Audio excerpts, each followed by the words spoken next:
I watched my wife's lawyer's face drain of color as my attorney dropped a 312-page evidence file on the mediation table. 4 months of surveillance proving she'd been using Find My not to keep our family safe, but to track when I'd be away long enough for her to cheat.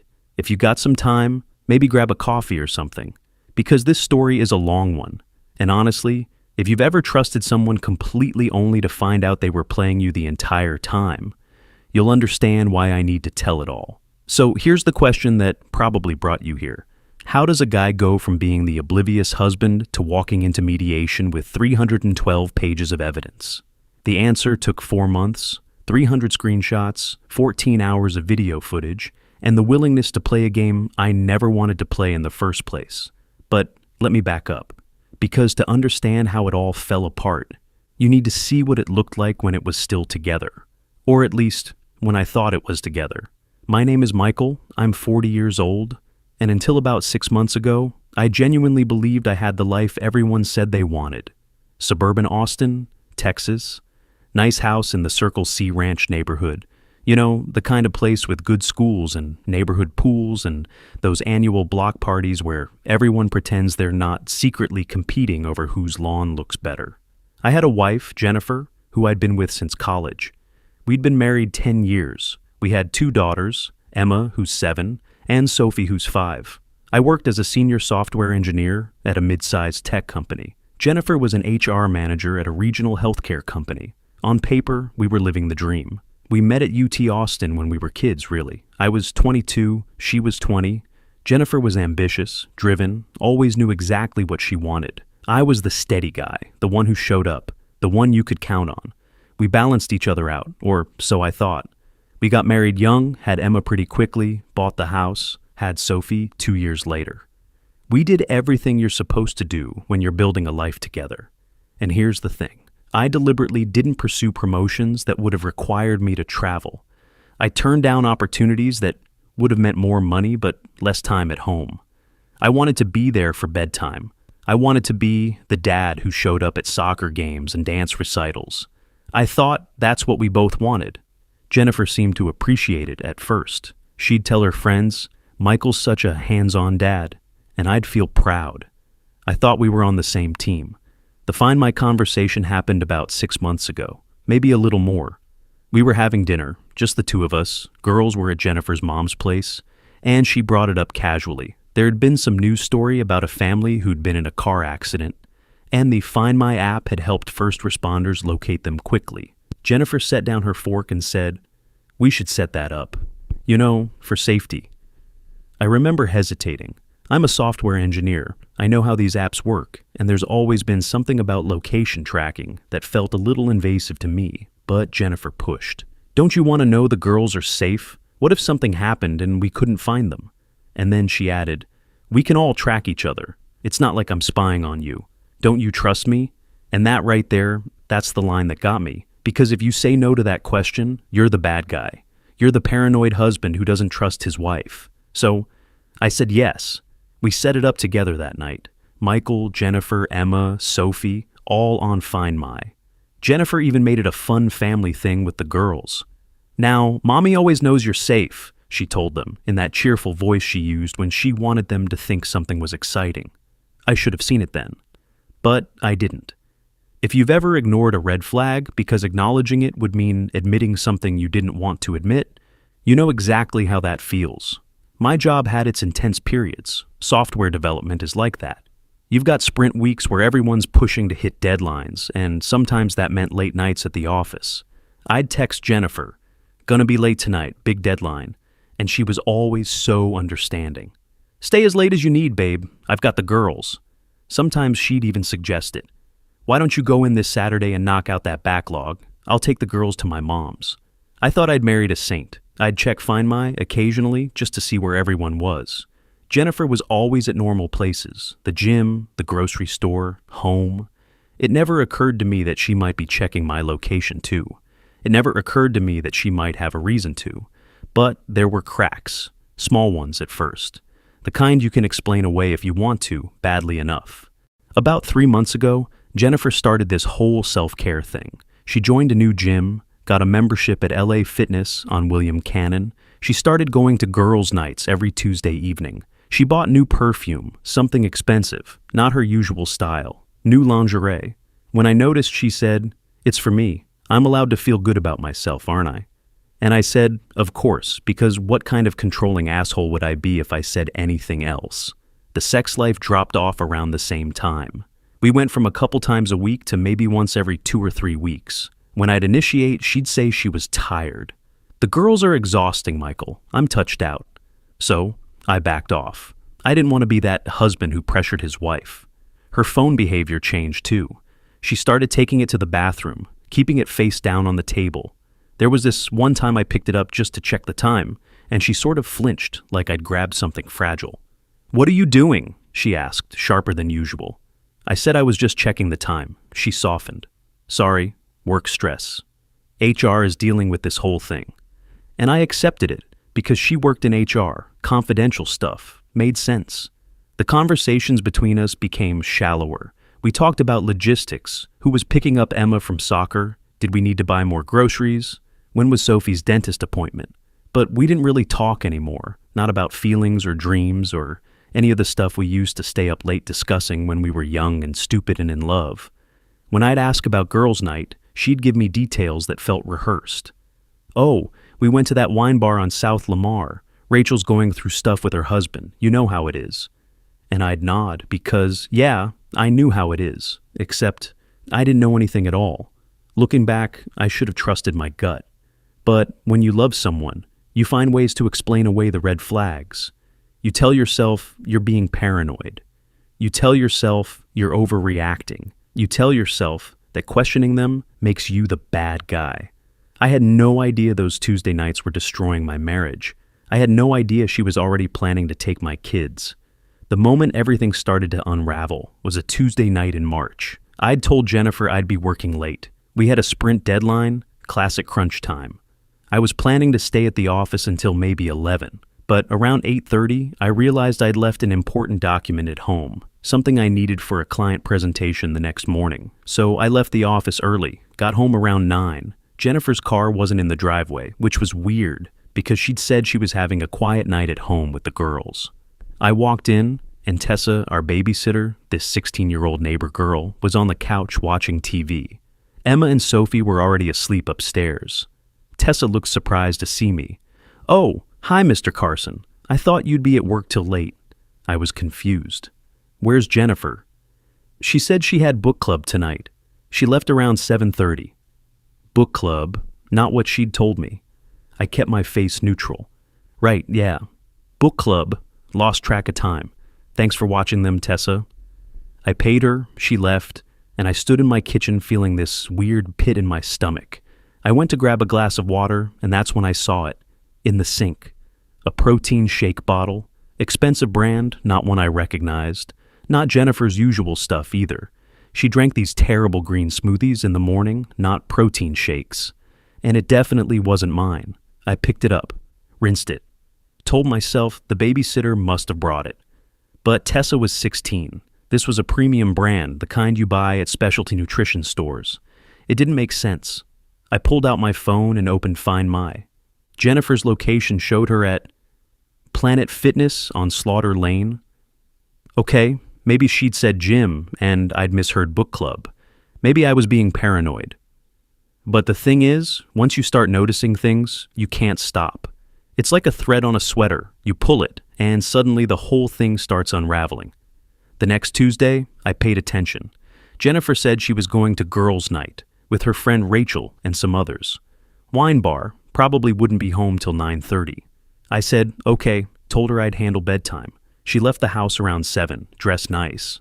Not fancy, but definitely not casual.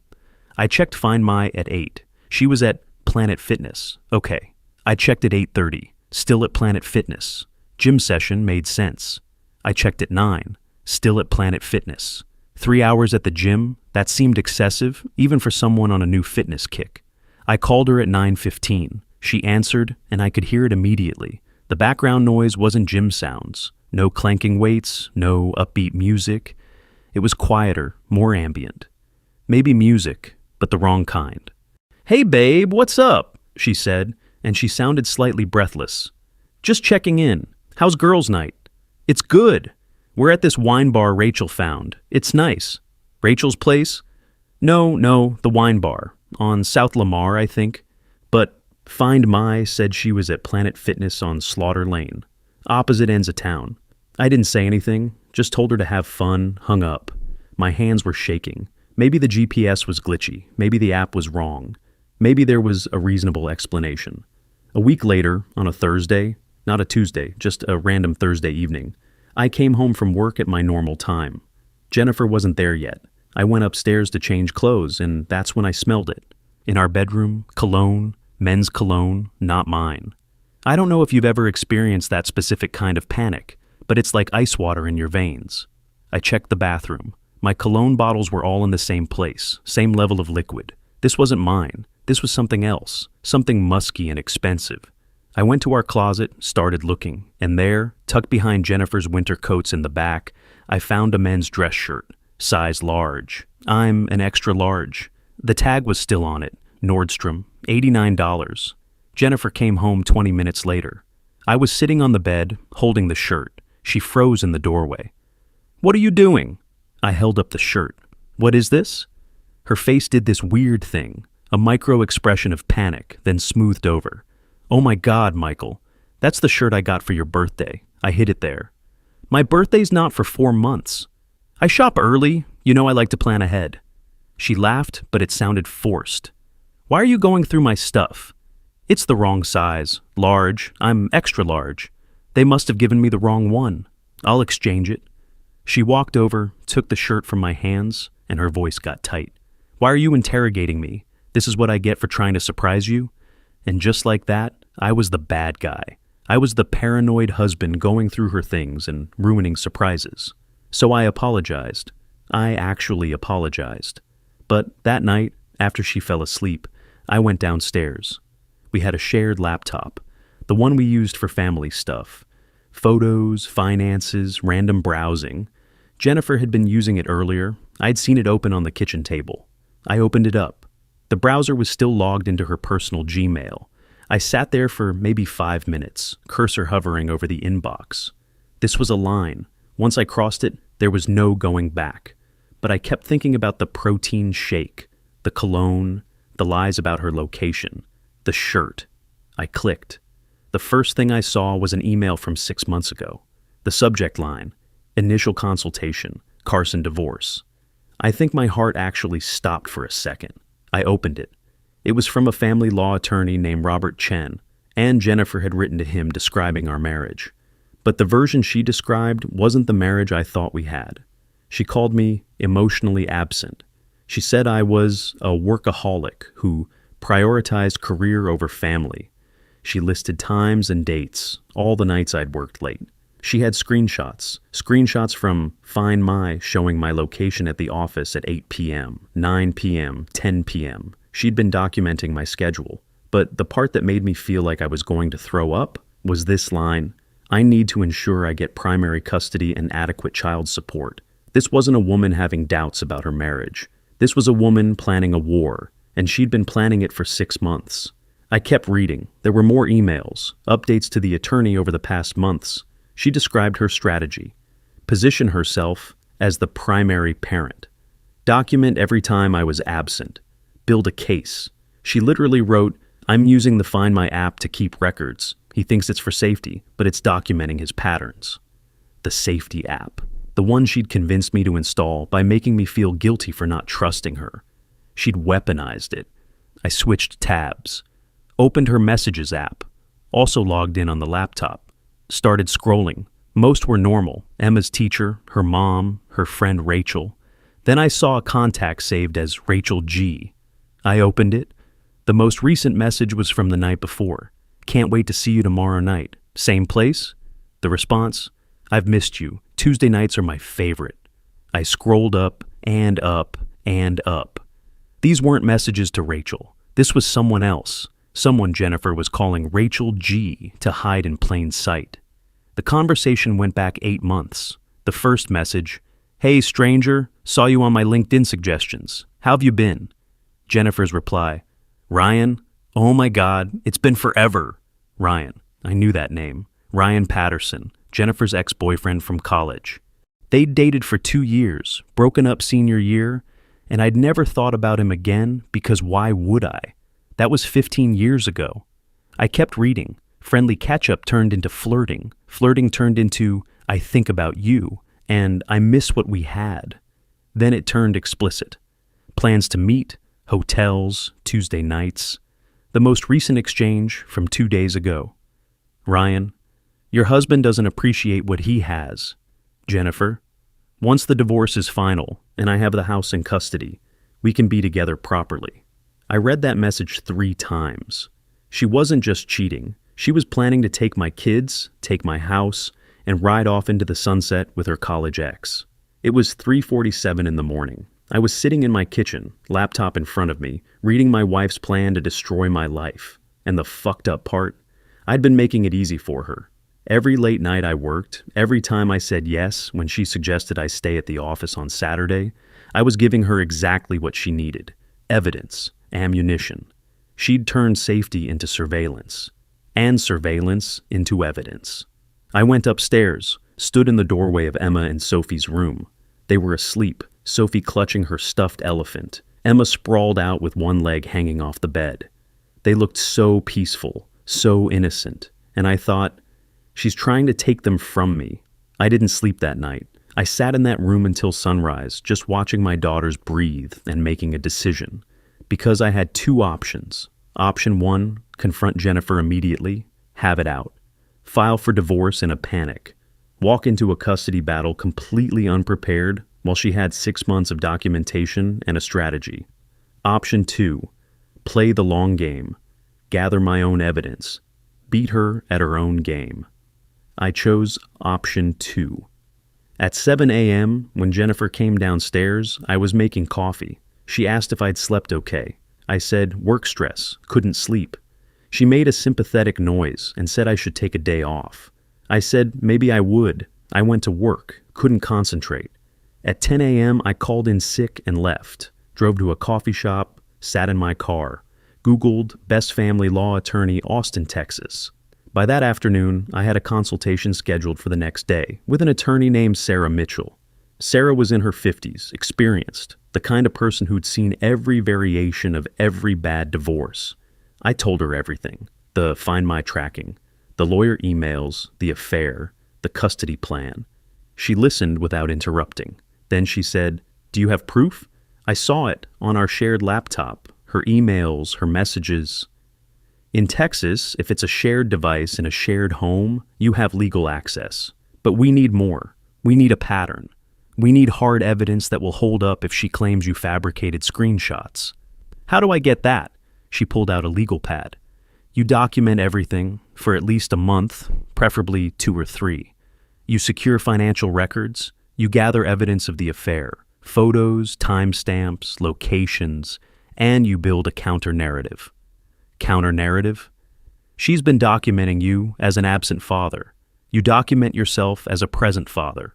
You start shifting your schedule, leave work early a few days a week, do school pickup, volunteer for bedtime, create a new pattern, and you document it all. What about the affair? Keep tabs on it. If she's meeting this guy on Tuesdays, you track those meetings. Photos if you can get them without trespassing. Location data. But you don't confront her, not yet. For how long? As long as it takes to build a case that's airtight. She's been planning for 6 months. You need to catch up. She quoted me a retainer, $15,000 to $25,000 for a contested custody case. I didn't care about the money. I cared about my daughters. I left her office with a plan, and for the first time since I'd opened that laptop, I felt like I had some control. That week, I installed security cameras in our house. I told Jennifer it was because of a package theft in the neighborhood. She thought it was a great idea. We put them in the living room, kitchen, front door, backyard. Not in bedrooms or bathrooms because that's illegal in Texas, but everywhere else. The cameras were cloud-based. I could access them from my phone. Jennifer didn't know I'd set them up, so only I had the access password. I also installed a voice-activated recorder in my car, also legal in Texas since it's my car. I set up a separate encrypted cloud account, started taking screenshots of everything, Jennifer's emails, her messages with Ryan. I took photos with my personal phone, photos of my phone screen showing her texts, layered documentation. And then I started playing the part. The oblivious husband. The next Tuesday, I told Jennifer I had a big project deadline, probably going to be at the office until 11, maybe later. She was enthusiastic. No worries. Take your time. I'll handle the girls. I left the house at 6 p.m., drove to the office, badged in so there'd be a record, then left at 6:30. Drove to a coffee shop with a view of our street, parked, waited. At 7:15, I saw Tessa arrive. At 7:30, I watched Jennifer leave in her car. I followed at a distance. She didn't go to Planet Fitness. She drove straight to the Marriott Residence Inn on 183, pulled into the parking lot. I parked across the street at a gas station, phone camera ready. At 7:50, a silver Lexus pulled up. A man got out. Early 40s, fit, dressed business casual. I'd already looked him up on LinkedIn. Ryan Patterson, sales executive, recently divorced. I took photos. Ryan walking into the hotel, Jennifer's car in the lot, timestamps on everything. I sat there until 10:45. They both came out, stood by her car, kissed, long kiss, the kind that's not just friendly. I took more photos. They got in their separate cars and left. Jennifer got home at 10:50. I got home at 11:30. When I walked in, she was in pajamas on the couch. "Hey, how was work?" "Exhausting," I said. And it was. I did that every Tuesday for the next 4 months, 14 times. 14 separate occasions where I documented Jennifer meeting Ryan at hotels. Sometimes the Marriott, twice at the Hilton Garden Inn, once at some boutique place downtown. Every single time I checked Find My, and every single time her phone's location showed somewhere else. The gym, the grocery store, her friend Rachel's house. She was manipulating the app, probably leaving her phone at the gym before going to hotels, then picking it up on the way home to make it look like she'd been there the whole time. Clever, but not clever enough. I also started changing my own behavior. 3 days a week, I left work by 5:30. Did school pickup, made dinner, gave baths, read bedtime stories. I documented all of it. Photos of me and the girls, dates and times. I kept a detailed journal. On weekends, I volunteered for every activity. Soccer games, dance practice, park trips. And I took photos. Me and Emma at her game. Me and Sophie at the playground. Me being present. Meanwhile, the security cameras captured Jennifer, leaving on Tuesday nights. Tessa arriving to babysit. The girls eating dinner with a babysitter, while their mom was at a hotel with her affair partner. I also found something else. Jennifer had been using our joint credit card to pay for some of the hotels. Not all of them. Ryan paid for some too. But enough that there was a paper trail. Every charge I documented. And I kept reading her emails to her lawyer. She was getting confident. Her most recent email, from a week before, I filed, "I'm ready to proceed. I have comprehensive documentation of his patterns. I think we should file within the next month." She had no idea I was reading every word. She had no idea I'd spent 4 months building a case that made hers look like amateur hour. And then, one Thursday morning in late July, I filed for divorce first. I had papers served to her at work. I did that on purpose. Public setting, professional environment. The process server showed up at her office at Health First Regional at 2 p.m. Handed her the envelope in the lobby. She called me immediately. I was at work. My phone rang, her name on the screen. I answered. "What the fuck, Michael?" I kept my voice calm. "I think it's best we separate. We can discuss custody arrangements through our lawyers." "Are you serious right now? You had me served at work." I thought a public place was more neutral. More neutral? More humiliating, you mean? She was so angry she was almost incoherent. "You'll regret this. I have a lawyer. I have documentation. I will get primary custody of those girls." "We'll see," I said, and I hung up. She immediately called her lawyer. I know because I'd installed monitoring software on the laptop, totally legal since it's mine, and I saw her emergency meeting scheduled for that afternoon. What Jennifer didn't know was that I'd also sent a courtesy copy of my filing to her attorney. Courtesy, professional, not required, but it's the kind of thing that makes you look reasonable. 2 weeks later, we had our first mediation. Mandatory in Texas before you can go to trial. Both parties, both lawyers, and a neutral mediator. I got there early. Sarah, my attorney, had prepped me. Don't react, don't engage. Let me do the talking, and when I drop the evidence, watch their faces. Jennifer arrived 10 minutes late with her attorney, Thomas Bradford, mid-40s, expensive suit, the kind of guy who probably told her she had a slam dunk case. Jennifer wouldn't look at me, just glared at the wall. We sat down. The mediator, Robert Santos, explained the process. Then he asked Thomas to present his client's position. Thomas opened a folder. My client has been the primary caregiver for their 2 daughters for 10 years. She's made significant sacrifices to ensure their well-being, while Mr. Carson prioritized his career. We're seeking a 70-30 custody split in Mrs. Carson's favor, child support calculated based on Mr. Carson's income, and retention of the marital home, given that the children's stability would be best served by remaining in their primary residence. He slid a folder across the table. We have comprehensive documentation. I glanced at it. Screenshots from Find My showing me at the office at 9 p.m., 10 p.m. Jennifer's journal noting all the times I missed bedtime. School pickup logs showing Jennifer did most of them. It was thorough. If I hadn't known the full picture, it would have looked bad for me. Thomas continued.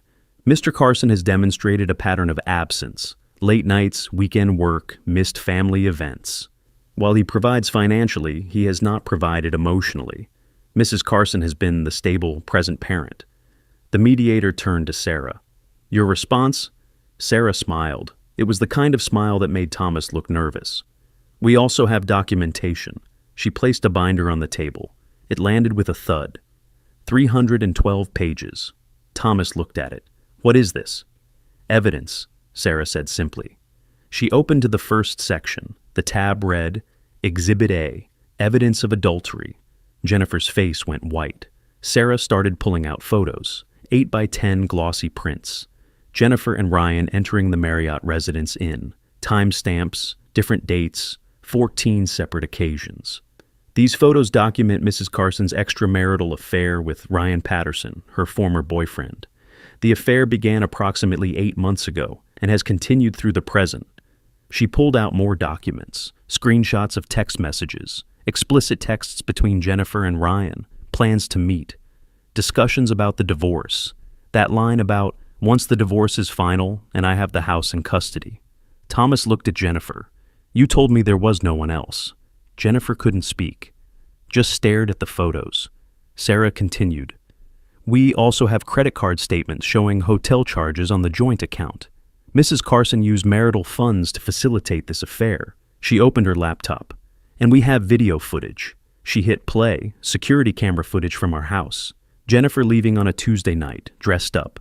Timestamp 7:30 p.m. Tessa the babysitter arriving.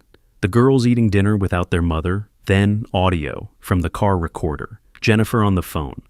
I can't wait to see you tonight. I've missed you so much. Thomas turned to Jennifer. This is perfectly legal, Sarah interrupted. In Texas, Mr. Carson has the right to install security cameras in his own home with proper notice, which he provided. The vehicle audio recording is also legal, as it's his vehicle, and the screenshots are from a shared computer in the shared marital home. She turned to the next section. Exhibit B, Child Neglect and Parental Abandonment. More security footage. 14 Tuesday nights. Jennifer leaving the girls with a babysitter while she met Ryan at hotels. Timestamps showing she'd lied about her location. Sarah pulled out a witness statement.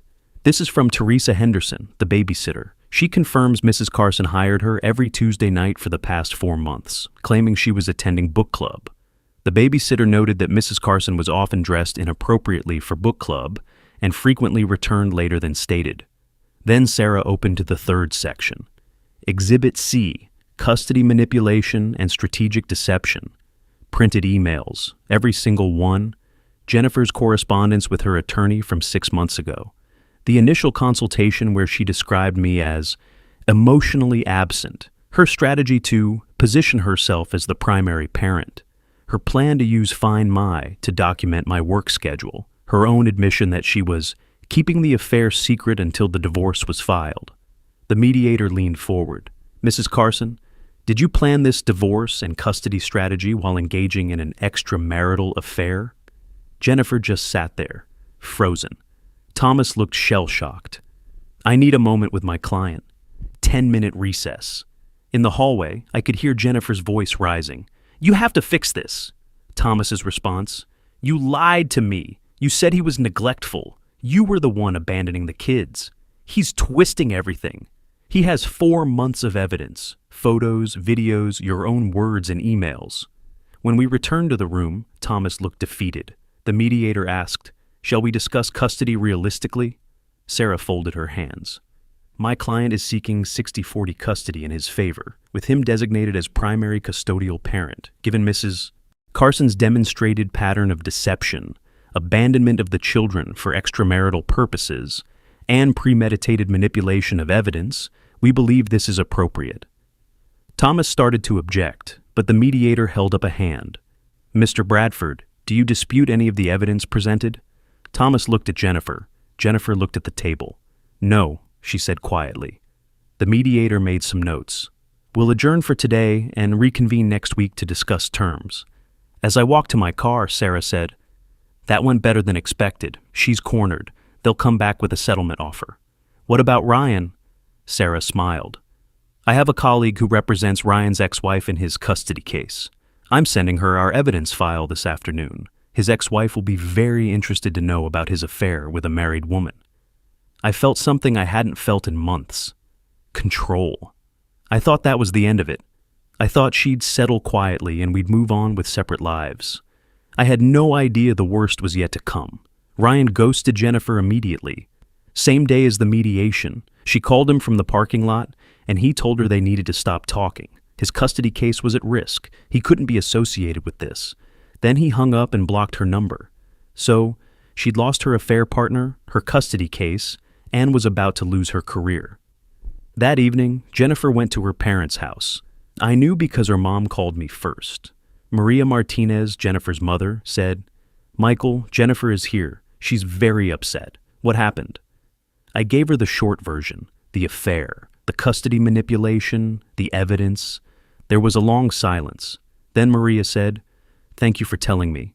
When Jennifer showed up, her parents already knew. She tried to spin it. Michael has been distant. I was unhappy. But her dad, Carlos, cut her off. We saw the photos, Jennifer. We read the messages. Jennifer went pale. He sent you. You cheated on your husband, Carlos said, while he was working to provide for you and our granddaughters, and you tried to take those girls away from him using lies? You don't understand? No, Maria said quietly. We don't, because we raised you better than this. They asked her to leave. As she was walking out, Maria said, Fix this. Whatever it takes, you make this right with those girls. The next week, settlement negotiations resumed. Jennifer's position had collapsed. Thomas advised her to take the deal, 60-40 custody in my favor. I'd be the primary parent. Jennifer would pay a token amount of child support. She earned less than me, but the symbolism mattered. I'd keep the house since it was better for the girls' stability. Jennifer would get her equity payout, but a smaller share given the circumstances. She signed, but the fallout kept spreading. See, Jennifer worked in HR at Health First Regional. She'd been there for 10 years. She was the one who enforced ethics policies, led training on workplace conduct. Someone, I still don't know who, submitted an anonymous ethics complaint with evidence that Jennifer had used her company laptop to communicate with Ryan during work hours. Timestamps on emails proved it. Her boss, Linda, called her in. We have a problem. Jennifer tried to explain it away, but Linda wasn't interested. You're in HR, you enforce this policy, you wrote parts of this policy, and you violated it. They gave her the choice, resign quietly or face formal termination. She resigned, 10 years, gone. The suburban mom social network is vicious when it wants to be. Word spread through the school pickup lines and PTA groups. Other moms whispered, avoided her. She got removed from group chats. Her close friend Rachel, the real Rachel, whose name Jennifer had used to hide the affair, called her. You use my name? I defended you to people. Jennifer's social circle disappeared. Invitations stopped. She became that woman who cheated and tried to take the kids. The settlement finalized in mid-September. Jennifer moved into a small apartment near our house, for the girls' sake, to make exchanges easier. The first custody exchange was at a Starbucks parking lot. Neutral territory. Jennifer looked thin, Tired? She was on medication, antidepressants I later learned. She hugged Emma and Sophie. I missed you so much. Emma, perceptive as always, asked, "Why don't you live with us anymore?" Jennifer's eyes filled with tears. "Mommy and Daddy needed to live separately for a while, sweetie, but I'll see you lots, okay?" I stayed quiet. Let her have the moment. She tried to talk to me. "Michael, can we—" "Through the lawyers," I said. "I just want to say I'm sorry. I know you won't believe me, but I am." I looked at her, really looked at her. She meant it, I could tell. But sorry doesn't undo what she did. "I appreciate that," I said, "but right now, we focus on the girls." Over the next few months, Jennifer tried to rebuild. She got a job at a small tech startup doing recruiting. Not HR, she couldn't go back to that. The pay was less, the role was smaller, but it was something. She went to therapy, started taking medication seriously, worked on herself in ways I'd never seen her do before. The custody exchanges became more civil. We started using a co-parenting app to handle scheduling. Slowly, grudgingly, we figured out how to be effective co-parents even if we'd never be friends. And me? I focused on the girls. Morning routines, school pickup 3 days a week. Dinner together every night I had them. Homework, bedtime stories, soccer games, and dance recitals. Emma and Sophie adjusted. Kids are resilient in ways adults aren't. There were hard moments, Sophie asking why Mommy didn't live with us, Emma drawing pictures of our family that kept changing composition. But they were okay. Better than okay. I put us all in therapy. Play therapy for the girls with a specialist in children of divorce. Regular therapy for me to process the betrayal and anger. Dr. Rodriguez, my therapist, helped me understand that feeling guilty about Jennifer's breakdown didn't make me a monster. It made me human. "You didn't set out to destroy her," he said. "You set out to protect your daughters. There's a difference." About 6 months after the divorce finalized, my friend set me up on a blind date. Her name was Sarah. Different Sarah, not my lawyer. She was 33, an elementary school teacher, never married, no kids. First date at a coffee shop. I was upfront immediately. "I'm divorced. I have 2 daughters. I come with baggage." She smiled. "I appreciate honesty. I'm not looking for perfect. I'm looking for real." We dated slowly, very slowly. I wasn't ready to rush anything. She met the girls after 4 months. Casual ice cream outing. Emma and Sophie liked her. She was warm and patient and didn't try to be their mom, just Sarah. I learned I could trust again. Eventually, but I also knew I'd never be naive again. My boundaries were stronger. My instincts were sharper. I'd been burned, and the scar tissue made me more careful. One evening, maybe 8 months after everything fell apart, Emma drew a picture at the kitchen table. "My family," she titled it in her careful 7-year-old handwriting.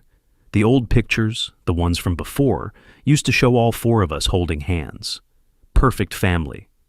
This new picture was different. Me in the center, Emma and Sophie on either side. A small figure of Jennifer in the corner. And another figure, unclear, could have been Sarah, could have been just space for the future. I put it on the fridge, because that's what family looks like now. Different, complicated, but still ours. Jennifer's doing better now, I think. A year out from everything, she's working, in therapy, showing up for her custody time. She's more present with the girls during her weekends than she ever was during those Tuesday nights. Her parents slowly forgave her. Family's complicated that way. She's still single. Ryan never came back, and I don't think she's looking. Maybe she's focusing on herself. Maybe she learned something. We're not friends. We'll probably never be friends. But at Sophie's 6th birthday party last month, she was there, and it was civil. Awkward, but civil. At one point, Jennifer pulled me aside. "Thank you for not poisoning them against me. You could have. They're my daughters, but they're also yours. They need their mom. I know I can't undo what I did, but I'm trying to be better. I can see that. Keep trying. Do you think, eventually, we could be friends?" I thought about it. I don't know. Maybe. But right now, good co-parents is enough. We watched Emma and Sophie play with their friends, blowing out candles, opening presents, happy. And I realized she'd tried to use our daughters as weapons. She'd tried to turn my stability into a liability. She'd turned safety into surveillance. But in the end, what mattered was that Emma and Sophie were okay, that they had two parents who, despite everything, could stand in the same room at a birthday party and put them first. That night, after the girls were asleep and Sarah had gone home and the house was quiet, I sat on the back porch with a beer, thought about the whole journey, from the night I found those emails to standing in a mediation room, watching Jennifer's world collapse to this moment, 1 year later, sitting in a house that was truly mine with daughters who were happy and healthy. Did I regret exposing Jennifer? No. She'd tried to take my kids using fabricated evidence and manipulation. I'd defended myself with the truth. That's not revenge. That's justice. But did I take any joy in her breakdown, in her hospitalization, in watching her lose everything? No. I'm not that person. I never wanted to be that person. I learned something through all this. People are complicated, even the ones who hurt you deeply. Jennifer wasn't a cartoon villain. She was a person who made terrible choices, who let resentment and unhappiness turn her into someone willing to hurt the people she claimed to love. And I learned that you can be both strong and merciful. You can defend yourself fiercely and still have empathy for the person you're fighting. Those things aren't mutually exclusive. I also learned that the best revenge isn't destruction. It's building a better life. I have my daughters. I have a job I'm good at. I have a house that's stable and calm. I have a partner who values honesty and communication. I have boundaries I'll never compromise again. Jennifer had to learn her lessons the hard way. The loss of her affair partner, her career, her social standing, her custody plan, the humiliation and isolation, the mental breakdown. Those were consequences of her choices, not punishments I inflicted. Sometimes I wonder what would have happened if I'd confronted her that first night instead of playing the long game. Would we have fought it out in an uglier divorce? Would she have gotten primary custody because I didn't have evidence? I'll never know. But I know I did what I needed to do to protect my daughters. And I'd do it again. Emma's 8 now, Sophie's 6. They're thriving. Emma's in 3rd grade, reading above level, still playing soccer. Sophie's in 1st grade, taking dance classes, obsessed with dinosaurs. They split time between my house and Jennifer's apartment, and they've adjusted to the routine. Sometimes Emma asks questions. Why did you and Mommy stop living together? I keep it age appropriate. Sometimes grown-ups realize they're better apart than together. But we both love you and Sophie very much. That never changes. Did Mommy do something bad? I think about how to answer. Mommy and I both made mistakes, grown-up stuff. But what matters is we're both trying to be the best parents we can be for you. It's not the whole truth, but it's the truth she can handle at 8 years old. When she's older, if she asks, I'll tell her more. But for now, she doesn't need to carry that weight. Last week I ran into one of Jennifer's old friends at the grocery store. The one who'd cut her off after everything came out. She stopped me in the produce section. I just wanted to say, I think you did the right thing. Everyone was so shocked when it all came out, but you protected those girls. I thanked her, kept it brief, moved on. Because here's the thing, I don't need validation from our old social circle. I don't need people to tell me I was right. I know what I did and why I did it. That's enough. Some people will always think I went too far, that I should have handled it quietly, privately, that I humiliated Jennifer unnecessarily. Maybe they're right. Maybe I could have been gentler. But she wasn't planning to be gentle with me. She was planning to take my children and make me a weekend dad based on lies and manipulated evidence. She was planning to ruin my relationship with Emma and Sophie, to paint me as an absent father, all while she was the one abandoning them for hotel rooms with her affair partner. So, no, I don't regret the way I handled it. I met her deception with truth, her manipulation with evidence, her lies with documentation. And in the end, the truth won. Sarah, my girlfriend, has been patient with all of this. She knows the full story. I told her everything on our 3rd date because I figured if she was going to run, better she run early. She didn't run. You did what you had to do, she said. You protected your kids. That's what good parents do. We're taking it slow. She's not trying to replace Jennifer or be a stepmom. She's just Sarah. Someone who's kind and honest and doesn't play games. After everything with Jennifer, that's exactly what I need. The girls like her. Emma told me last week, Sarah's nice. She doesn't try to be our mom. She just plays with us. That's exactly right. Sometimes late at night, when I can't sleep, I think about that moment in the kitchen when I first opened Jennifer's laptop. That decision point. I could have closed it. Walked away, stayed in ignorant bliss a little longer, but I didn't. And that choice led to 4 months of surveillance, to a mediation room confrontation, to Jennifer's breakdown, to our divorce, to this new life. Was it the right choice? I think so. Because the alternative was letting her execute her plan, letting her take my daughters based on lies, letting her rewrite history to make me the villain. I couldn't do that. I wouldn't do that. So I played the game she started. And I won, but winning doesn't feel the way I thought it would. It doesn't feel triumphant or victorious. It just feels like I survived, like I protected what mattered most. And maybe that's what winning really is. A few months ago, I got a message through the co-parenting app from Jennifer. I want you to know I'm grateful for not keeping me from the girls, for not making this uglier than it had to be, for showing them that 2 people can be divorced and still be decent to each other. I know I don't deserve your kindness, but thank you. I read it 3 times, thought about responding, decided not to. Because what would I say? You're welcome, it's okay, it's not okay. It'll probably never be fully okay. But we're doing our best, and that's something. Last night, I tucked Sophie into bed. She asked, "Daddy, are you happy?" I thought about it, really thought about it. "Yeah, baby, I am." "Good," she said. "I want you to be happy." "I want you to be happy too, are you?" She nodded. "Yeah, I miss when we all lived together sometimes. But I'm happy." I kissed her forehead. That's all that matters. And it is. That's really all that matters. Jennifer tried to weaponize our family. She tried to use our daughters as leverage, our life together as ammunition. She turned safety into surveillance and surveillance into evidence. But in the end, she didn't destroy us. She destroyed herself. And we survived. Emma and Sophie and me. We're a family. Different than before, smaller but stronger for it. Some people weaponize even what's meant to protect us. The Find My app that was supposed to keep us safe became a tool for tracking, for lying, for manipulation. On both sides, eventually. But here's what I learned. Once you know the game is being played, you don't have to lose. You don't have to be a victim. You can be strategic. You can be smarter. You can win.